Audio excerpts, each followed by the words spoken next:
Bienvenidos amigos podescuchas que siguen consejos divinos en el canal de Restaura Ministerios en YouTube y en otras plataformas como Spotify y Apple. Bueno, pues en este episodio quiero hablarles de la Reforma.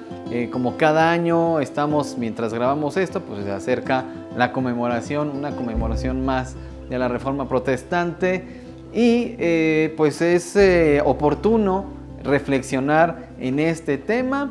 Y bueno, la verdad es que la Reforma Protestante pues se conmemora como un suceso histórico, pero realmente no nos lleva a la reflexión. Y la pregunta es, ¿la Reforma debe continuar? Porque como nada más la conmemoramos, pero realmente estamos reformando nuestro culto a Dios. De eso se trata este episodio. El 31 de octubre, como ustedes saben, se conmemora cada año la Reforma Protestante que ocurrió hace poco más de 500 años, en el siglo XVI, y representa un despertar espiritual. Por lo menos lo representó en ese momento en la historia de la Iglesia. Reformar, ¿qué es? Pues es la práctica de cuestionar lo que somos y lo que hacemos, no dudando de lo que Dios promete, ni de lo que es capaz de hacer, sino examinando nuestra sinceridad, nuestras intenciones y verdaderas motivaciones. Pero ¿cuál es el parámetro para examinarnos? El parámetro es Dios, su Cristo, su Espíritu Santo. Lo que somos y hacemos, ¿es congruente con quien es Dios al ser sus hijos y su pueblo? Esa es la pregunta.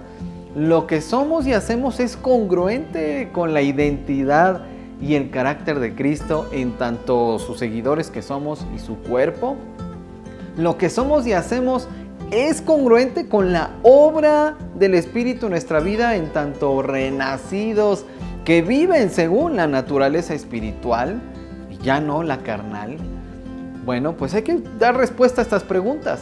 Vivir reformando nuestras mentes, nuestras voluntades y nuestras obras es distinguir qué es la verdad de Dios y qué sí nos pide Dios para diferenciarla de nuestras demandas, de nuestros mandamientos humanos.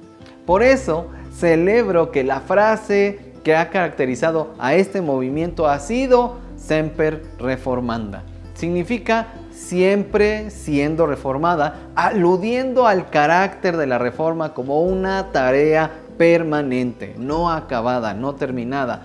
En lugar de solamente conmemorar la Reforma cada año, celebrando los triunfos de otros, trabajemos activamente en que Dios reforme nuestro corazón cada día, a cada momento. Sabemos que Dios reforma nuestro culto a Él si le buscamos para conocerle, si le conocemos para adorarle, y si le adoramos para imitarle, imitándole sabiendo que Él es Dios y no nosotros.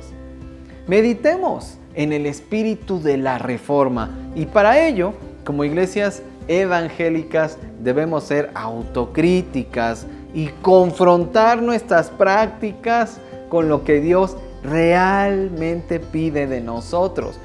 Reforma y Biblia. Vamos a pensar en estos dos temas. La Reforma resultó, entre otras cosas, en que la Iglesia volviera a la Biblia y que a partir de ella se cuestionaran las doctrinas de hombres que se habían arraigado en su interior y las reglas que estos habían impuesto sobre lo que la Iglesia debía ser y hacer. Así retornaría hacia lo que Jesucristo había enseñado a los apóstoles. La Biblia llegó a las manos de las personas en su propio idioma, gracias a las traducciones y a la imprenta. Eso permitió a esas generaciones conocer a su Dios y comprender qué esperaba Él de ellos. No obstante, hoy, con una diversidad de traducciones y con 3, 5 o hasta 10 Biblias en casa, los cristianos no podemos usarla para relacionarnos con nuestro Dios. En las iglesias hay gente que conoce las Escrituras, pero que ignora a su Dios. Conocen su contenido y acumulan información para ellos mismos, pero sin que ello signifique necesariamente que adoran al Dios a quien invocan con sus labios, pero niegan con sus obras. La reforma hoy tendría que devolver a Cristo su lugar protagónico y central para que lo sagrado sea nuestra comunión con Él y así nos unamos a su misión en el mundo que vino a reconciliar con el Padre. Esto nos llevará a renunciar a nuestras idolatrías, a aquello que debió guiarnos a Jesús, pero que fue ocupando tristemente su lugar. Así, la sana doctrina no será un sistema de creencias específico, sino las palabras de Jesús que ponemos por obra con el fin de que le conozcan, se rindan a Él, le amen y tengan comunión con Él. Dios es el orquestador de las reformas. La nación de Judá contó con reformadores y entre ellos sacerdotes y reyes. Y bueno, ¿en qué consistió su papel? En hacer volver a la gente a su Dios y a obedecer los mandamientos del Señor. ¿Qué los motivó? El amor a Dios, sin duda. Por lo que examinarse y contrastar su realidad con ellas fue su pasión. Entre ellos se cuentan los reyes David, Asa, Ezequías y Josías, así como el sacerdote Esdras, quienes junto con los profetas procuraron hacer volver al pueblo a Dios. En la historia de la Iglesia, siglos antes de la Reforma Protestante, hubo quienes valientemente denunciaron el pecado en la Iglesia y la llamaron a volver a Dios. En menor o mayor medida, Arnaldo, Waldo, Hus, Tauler, Wycliffe y otros muchos más alzaron su voz y actuaron con el mismo propósito con el cual Dios había usado a sus consiervos, los profetas, en el pasado. Incluso mucho antes que Lutero, Calvino, Farel, Knox, Zwinglio, Rotterdam y muchos más. Vemos claramente que a lo largo de la historia Dios mismo ha sido quien ha usado siervos que lo amen y que practiquen su palabra para hacernos mirar a Él con ojos renovados. Reforma lo que entiendes por reforma. Para muchos cristianos, reformar significa ir al paso de los tiempos modernos. Cuando hablamos de llevar a cabo cambios en nuestras iglesias, pensamos en cosas como remover al pastor o a los ministros, en formular estrategias para atraer más personas al edificio de nuestras reuniones, por ejemplo. También en cómo hacer que los jóvenes se sientan más contentos en las actividades religiosas que tenemos, o también a veces pensamos en cambios en los estilos musicales de las alabanzas y en que la iglesia se mude de inmueble o quizá remodele el actual. Es como si el problema del ser humano y de la iglesia no fuera su pecado, su rebeldía, su religiosidad, su intento por salvarse a sí mismo o su intención de ser su propio Dios. Parece que nuestro problema se limita a cómo podemos estar más cómodos con nuestra religiosidad. ¿Cómo podemos aislarnos mejor del mundo pecador? ¿Cómo podemos demostrar a los extraviados que tenemos la razón? ¿Cómo podemos defender nuestras creencias ante los equivocados? Cuando en las iglesias hay matrimonios con problemas, ¿qué pasa? ¿Qué hacemos normalmente? Bueno, un desayuno, una prédica, unas dinámicas agradables que los hacen sentir mejor por un rato, pero muchas veces no los acompañamos en su sanidad para hacer matrimonios plenos que glorifiquen a Dios y que provocan que otros lo hagan también, y hacer actividades como un desayuno, una cena y algo especial y tener un invitado especial es algo bueno, es algo bonito, es algo que ayuda, pero no puede ser la única cosa que la iglesia ofrece a, por ejemplo, los matrimonios. Vamos a pensar que reformar es cuestionar cuál es el enfoque de nuestra espiritualidad. Eso nos impedirá cambiar la obediencia por el activismo y el compañerismo por un frío sistema educativo. El Señor advirtió a Israel que debían circuncidar no solamente sus prepucios, más bien sus corazones, a causa de la maldad de sus obras. Dale una revisada a Deuteronomio 10, versículos 14 y 16, y Deuteronomio 30, versículo 6, así como Jeremías 4, versículo 4, Romanos 2, de los versículos 28 al 29. Pues ciertamente el pueblo invocaba a Dios, pero sus obras no eran conforme a la voluntad divina. Lo explica el apóstol Pablo a los colosenses. En él ustedes fueron también circuncidados, pero no me refiero a la circuncisión física, sino a la circuncisión que nos hace Cristo y que consiste en despojarnos de la naturaleza pecaminosa. Cuando ustedes fueron bautizados, fueron también sepultados con Él, pero al mismo tiempo resucitaron con Él por la fe en el poder de Dios que lo levantó de los muertos.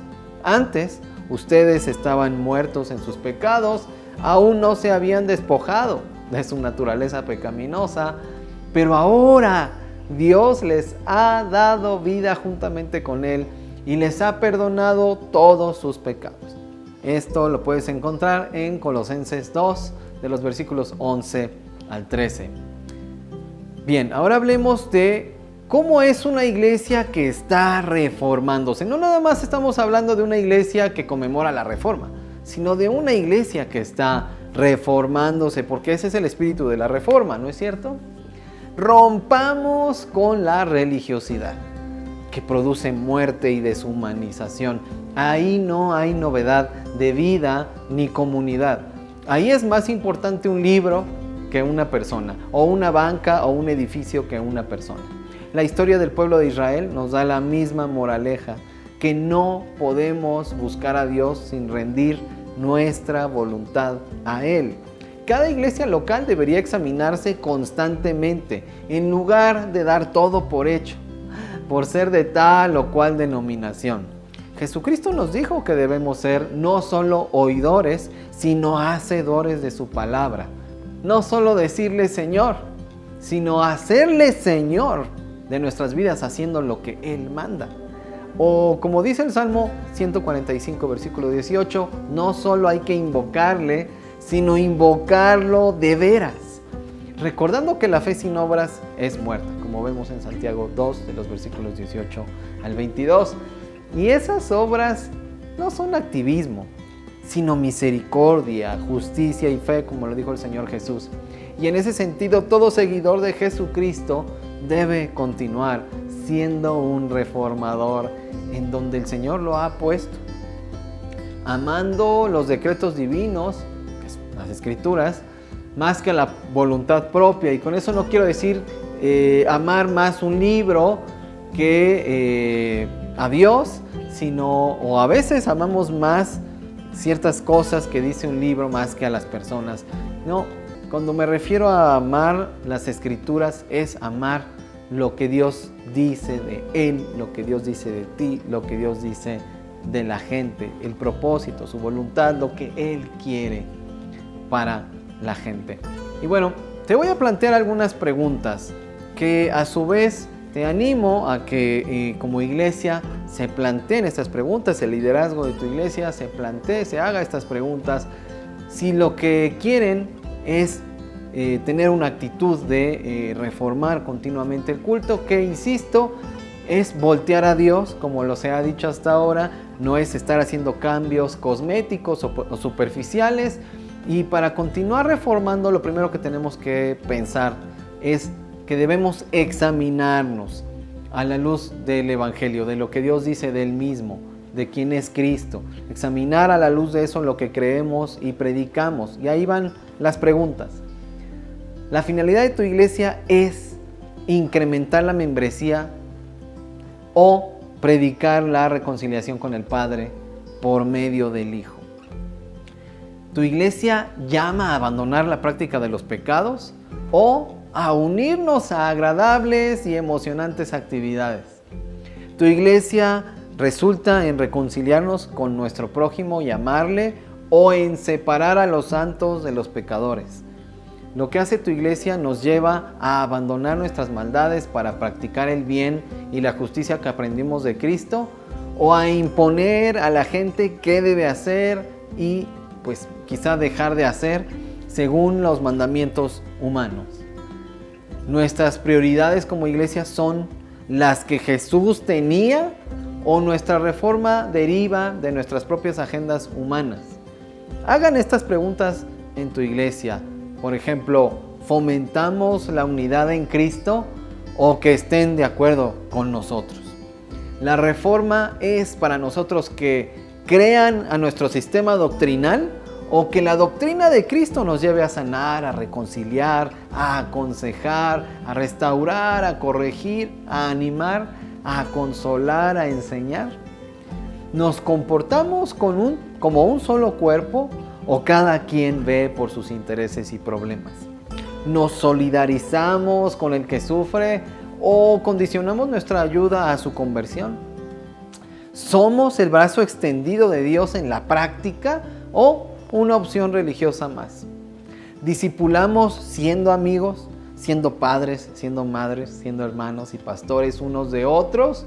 ¿O disimulamos, como que queremos hacerlo, pero no lo logramos? Y por ello, como restauraministerios.org, nosotros estamos desarrollando una metodología para que cada iglesia, sin importar su denominación, sin importar su tamaño, sin importar las cuestiones específicas que podrían separarnos como iglesias cristianas, esta metodología que desarrollamos en Restaura Ministerios tiene el propósito de ayudar a tu iglesia a revitalizarse, y haciendo esto, haciéndose las preguntas importantes a través de un método y que incluya lo administrativo, lo organizacional, pero dirigido, guiado por lo espiritual, subordinado a lo espiritual, porque muchas veces somos más organizaciones como empresas, organizaciones humanas, que un cuerpo espiritual, un organismo espiritual. Entonces, si tienes preguntas de cómo podemos ayudar a tu iglesia a revitalizarse y que en este proceso reforme su culto a Dios, haciéndose las preguntas importantes en todas las áreas de la iglesia, pues escríbenos, contáctanos, déjanos quizá un mensaje aquí en este video. Necesitamos entender como iglesias que la reforma no es un evento que ocurrió hace cientos de años nada más, y celebrar, qué bonita la reforma, y pensar equivocadamente muchas veces que estamos viviendo esa reforma en estos días, porque hemos perdido el espíritu de la reforma. Esa es la realidad, porque no estamos tomando acciones concretas para cuestionar si lo que creemos, si lo que predicamos, si lo que hacemos es lo que Jesús nos pide. En fin, haznos preguntas, dinos cómo podemos ayudar a tu congregación, y pues gracias por acompañarme hasta aquí. Que Dios sea contigo y hasta pronto.